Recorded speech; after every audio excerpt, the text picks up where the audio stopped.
குடியாத்தம் பகுதி மக்களை குளிர்வித்து ஆலங்கட்டி மழை. வேலூர் மாவட்டம் குடியாத்தம் அருகே ஆலங்கட்டி மழை பெய்ததால் மக்கள் மகிழ்ச்சி. 110 டிகிரி தாண்டி கடும் வெப்பம் வாட்டி வதைத்து வரும் நிலையில் திடீரென ஆலங்கட்டி மழை பெய்ததால் அப்பகுதி மக்கள் மகிழ்ச்சி.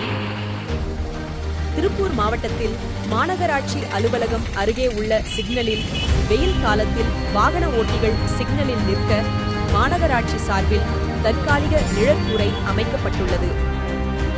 சேலம் மாவட்டம் ஏற்காடு மலைப்பகுதியில் தனியார் பேருந்து 11வது வளைவில் அங்கிருந்து 13வது குண்டூசி வளைவில் பேருந்து கட்டுப்பாட்டை இழந்தது. பேருந்து கவிழ்ந்த விபத்தில் 4 பேர் நிகழ்விடத்திலேயே உயிரிழப்பு.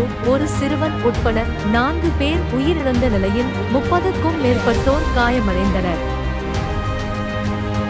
திருப்பூர் பாராளுமன்ற தொகுதிக்குட்பட்ட மின்னணு வாக்குப்பதிவு இயந்திரங்கள் வைக்கப்பட்டுள்ள திருப்பூர் மாநகராட்சி LURG மகளிர் கலை கல்லூரியில் இன்று மே 3, 2024 மாவட்ட தேர்தல் அலுவலர் மாவட்ட ஆட்சித்தலைவர் கிறிஸ்துராஜ் ஆபா அவர்கள் தலைமையில் தேர்தலில் போட்டியிட்ட வேட்பாளர்களின் பிரதிநிதிகளின் முன்னிலையில் கூடுதல் கண்காணிப்பு கேமரா பொருத்தும் பணி நடைபெற்றது. உடன் மாநகர காவல் ஆணையர் பிரவீன்குமார் அபினபு காபா அவர்கள், மாநகர காவல் துணை ஆணையர் கிரீஸ் யாதவ் ஆகியோர் உள்ளனர்.